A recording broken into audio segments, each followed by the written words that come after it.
Sir, it is recording now. It is recording. Yes, welcome. Thank you all for joining this session. What is the present system of education? How do we start now? The present system of education is something like this, that we are teaching MBA or we are teaching BTech. The degree becomes important. But this is tragic. Is this degree really so important? What do you think about it? No. The answer is OBE. Outcome-based education, where it is not the degree which is the most important, but it is the outcome that is the most important. So how do we start it? In outcome-based education, we first of all set the outcomes as our goals and prepare programs and courses keeping in mind the outcome desired. So what is the starting point? The starting point is the outcome that we wish to achieve. For example, all of you know my passion is to promote social entrepreneurship. So I want to develop social entrepreneurs. So what is the outcome that I want to achieve? Social entrepreneurship. I want to train my students and develop my students into social entrepreneurship. So what should I do for that? I should launch, my institution should launch a program on this. So a program. The program consists of various subjects which will give the required competencies to achieve the outcome. So each course has to be picked up for a particular sub outcome to be achieved. So define the total outcome in beginning, that this is the outcome that we want to achieve. Then identify sub goals, that if you want to develop social entrepreneurs, you need to train them into this. That means if you want to develop social entrepreneurs, you need to train them in marketing, in finance, into innovation, into decision making, into business planning, so and so on. So each of them can be converted into one subject. Now subject here is called course. So outcome-based education starts with the outcome and result that we have to achieve. That is the starting point and the most important goal to be achieved. Thereafter, we took the second point. The second point was program. Therefore, we have program outcome or program objectives. Thereafter, we have third level. And third level is what we call as course objective. So these are meticulously decided. These are decided by faculty members who are going to teach it. Suppose one faculty member is going to teach finance. So that finance executive, that faculty of finance will decide course objective. How will study of finance lead to development of social entrepreneurship? So the course objective must be related and connected to program objective. In general, 3 to 5, 6 program objectives are identified. 3 to 5, 6 course objectives are to be identified, and these are to be very well defined and articulated. So this is the starting point. As against the traditional system, this is far superior system where we start doing brainstorming about what is the outcome, then what is the program outcome, then what is the course outcome. This is how we are starting. And then the faculty member will decide what is the content to be offered. Traditionally, what they do, they pick up any syllabus of financial management and paste it. That should not happen. What should happen is look into the course objective. Suppose there are 5 course objectives which you have identified, which are very well connected to the program outcome that you want to achieve. So for each of these 5 objectives that you have identified, these are course objective. For each of them, you can prepare one paragraph or one line about each, that this is what you're going to teach, or this is how you're going to teach. The content part, what and how, is to be decided on the basis of course objective. Thereafter, the methodology part and other things will come. As against the traditional education system, the OBE system, that is outcome-based education system, insists upon periodic review, periodic assessment, continuous assessment. You are the course instructor. You have the full rights, full authority to undertake the assessment. No third party is required. You have the full right, full authority to decide what is to be done. So decide them in advance. When you prepare a course plan, prepare a list. This is my objective, course objective. This is how I am going to achieve this objective. And this is how I am going to assess the participant, whether they have achieved those objectives or not. And at the end of the semester, a faculty member will give a report. The report will state that in the beginning, these were our course objectives. There were 70 participants in the program. Out of the 70 participants, 35 have achieved the course objectives. And based on this, the evaluation of the faculty member or the evaluation of the program or the total overall assessment is carried out. Now, in present context, we are discussing it with reference to NAAC and new education policy. We all know that new education policy has given tremendous autonomy to academic administrators. That means in the years to come, the academic administrators, the teachers, have to decide what is to be taught, and they have to check their evaluation, the performance. Am I right? If I'm not right, correct me. And therefore, NAAC will take this as a criteria for ranking of a business school or a university or a college. So in NAAC, they will look into how well you are able to implement OBE, outcome-based education. They would like to see how you assess whether each faculty member has attained the program of outcomes and the course outcomes. If the course outcomes and program outcomes are achieved 100%, then you get A+, very good ranking. And if the program outcomes and course outcomes are achieved 50% or less, then you get very, very poor ranking. In NAAC framework, the achievement of the program outcomes, course outcomes are defined at 3 levels. The highest 3 level, third level, highest level is 3. The highest score that you can have in OBE is 3 level. OBE, if you prepare OBE matrix can be prepared in Excel format. The highest score that you can get in OBE matrix is 3, which means you are able to attain your program outcomes to the extent of almost 90%. That means this is the highest point that you can attain, highest ranking that you can attain. And in this way, in NAAC framework, you can score very high points in curriculum and in program content delivery and in achieving your goals.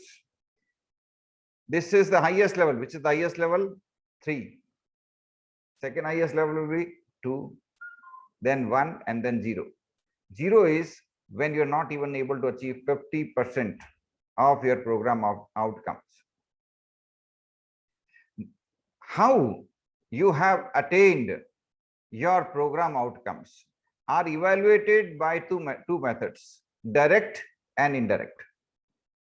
The direct method part will comprise 50% and indirect method will comprise another 50%. So the 50% part, that is direct method, is based on your assessment systems, your internal evaluation system, your end-term examination. All these things combined together will form your 50%. And the remaining 50% is to be assessed by indirect method, which are very important, and they are qualitative in nature. The indirect methods include survey of the students, interview of the students, feedback of the students, feedback of the industry, feedback of the employer, feedback of even parents. So scoring well in NAAC means you are able to create an impact at all levels, and whether you have attained your program objectives or not are reflected in the feedback given by industry, by faculty, and by employers, and also by students. So how is it done? NAAC has a system wherein the students' feedback is collected. In NAAC, it is expected that each university or each college should have a system of taking regular feedback of the students, of the employers.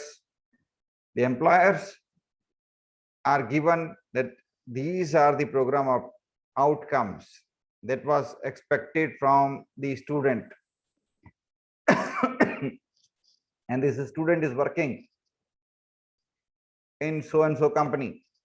Now this company will give feedback whether the student has those qualities or not, which are planned in advance. If NAAC scores are less, that means the university or institution needs to make major rehaul, major changes. I hope this discussion will introduce the subject well to you. Now I invite all of you for discussion on these points. So if you have any point on which you want to discuss, you're welcome. You are all invited because we have another 6 minutes left. In another 5-6 minutes, I want to make it interactive. So you all are invited to give your opinion about OBE, outcome-based education, how it should be used, whether it is really useful or not. I personally believe it is very useful, but I leave it to you also. How is it calculated? It is calculated at each stage, and rigorous measurement tools are used. Those of you who are familiar with Excel, you can use Excel to measure attainment of each program outcome and ensure that the organization, the institution, the university is able to do justice to its program outcomes. The degree is not important. The attainment of the program outcomes, the attainment of course outcomes is more important. Now I welcome all of you for your idea sharing, for your discussion, for your opinions. You can speak or you can put your points on chat box also. So the chat box is also available. Meanwhile, I'll also request you to undertake a small assignment. You might be a part of implementation of OBE framework, outcome-based education. So try to implement it in spirit.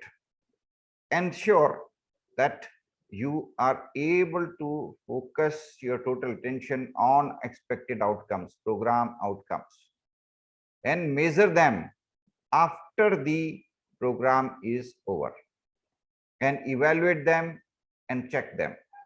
and share this experience with me. This is your small assignment.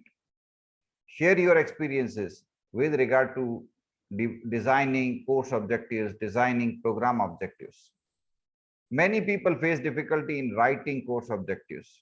Course objectives should be defined in very clear terms. They have to be defined in clear dynamic verbs. Each course objective has to be defined in clear verbs. It is better for you to consult to the other academicians, discuss what they are writing, how they are writing. Bloom's taxonomy can be very useful to you. Bloom's taxonomy gives a framework which says that when you are imparting knowledge, when you are teaching something, when you are trying to educate your students, then there are different levels. Bloom's taxonomy says that the initial level, the first level is called remembering. Then thereafter comes understanding, the second level. Thereafter comes analysis.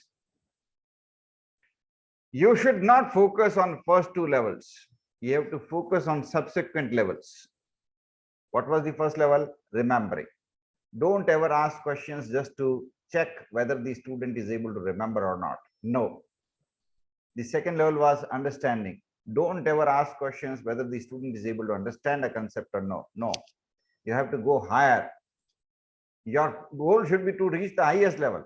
But let's go ahead. First was remembering. Second is knowledge. Third is analysis.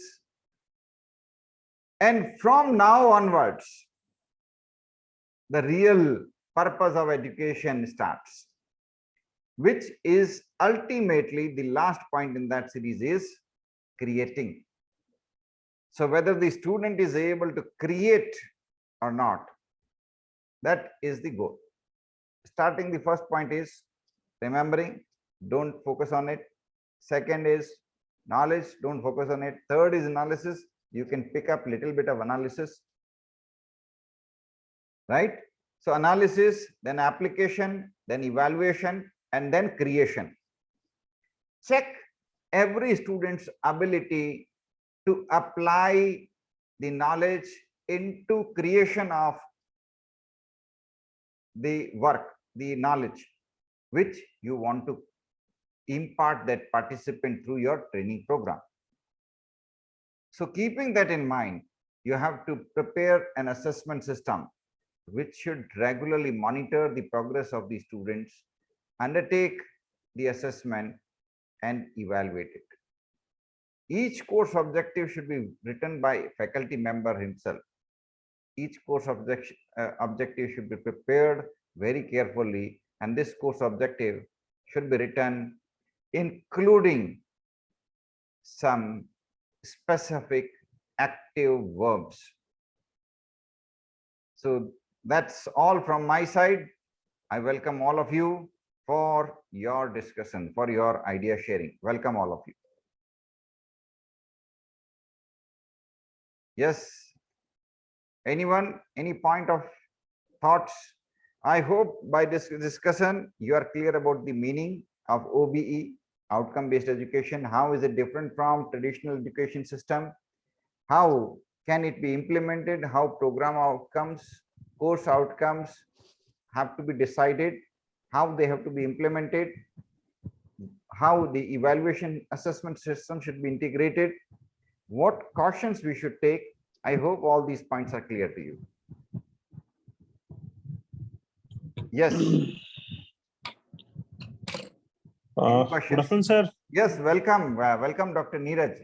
Dr. Neeraj ji is yes, HOD of Mechanical and Civil Department. Welcome you. It's so nice to listen to you.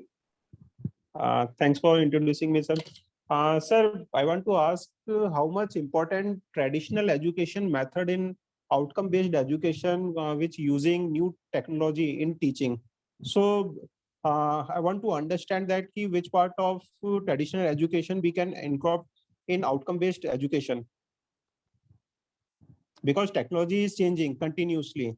So continuously uh, we are adopting how we will use technology for completely make education on outcome based education. So in traditional education was method was different. If we compare technology, if we compare education with new technology, so simply I want to ask how much important traditional education methods which can be incorporated in outcome based education, sir? The teaching methods of Yeah. traditional systems can be used in outcome-based education, Yes, sir. but the overall philosophy will change. Earlier, we used to copy paste the programs, the syllabus, the course contents.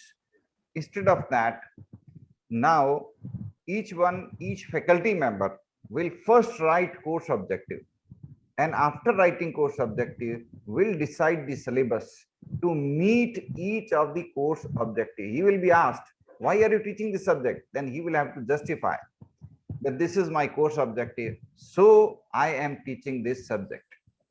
So this justification is the responsibility of the individual faculty who is teaching it now. The method of teaching can be different blends. He can use sometimes lectures, sometimes practicals, sometimes case study method.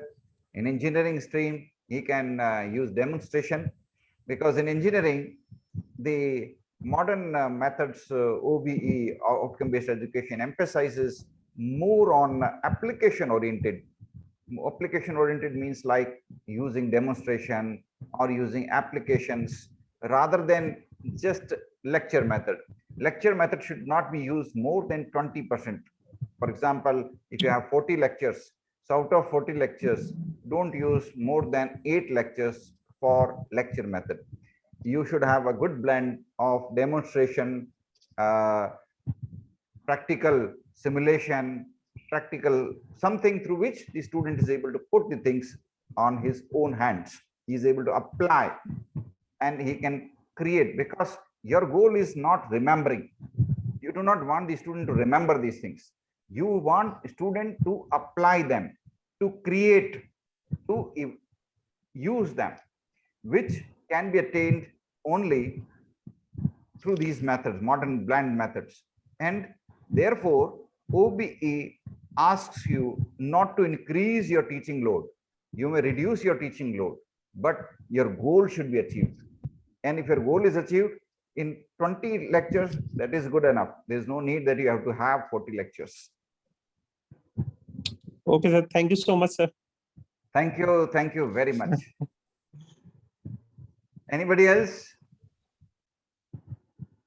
So very good afternoon, sir. Arnold, seeing this slide, sir. Yes, yes, So yes. I had Welcome, Arnold. yes, sir. Thank you so much, sir. Thank you so much, Welcome, sir. Arnold Singh.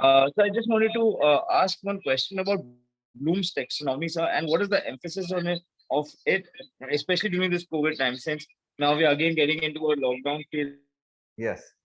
Apply this on online learning. Bloom's taxonomy is fundamental in OBE. The entire OBE is based on Bloom's taxonomy. Bloom's taxonomy was developed in 1956, later on revised in 2001. So we'll talk about the revised latest Bloom's taxonomy. It is available on internet. You can search it. It says that when we are teaching something, there are different levels. And these levels are called layers, different layers. The first level is remembering. The second is understanding. So first a student will remember, then the student will understand, then the student will apply, then the student will analyze, analysis application, and then ultimately the last two ones, which are the goal that you have in your mind.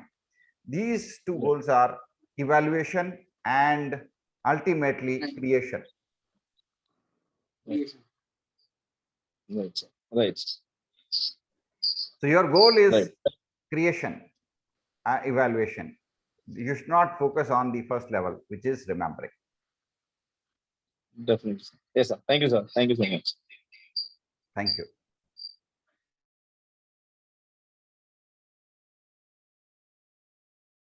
Thank you all for being part of this discussion. Your participation has made our faculty development program a successful program. Thank you all for participating. we will send you the certificates of participation. And with that, I take your leave to end this discussion, this program. So if you still have any program, if you still have some questions, you are welcome.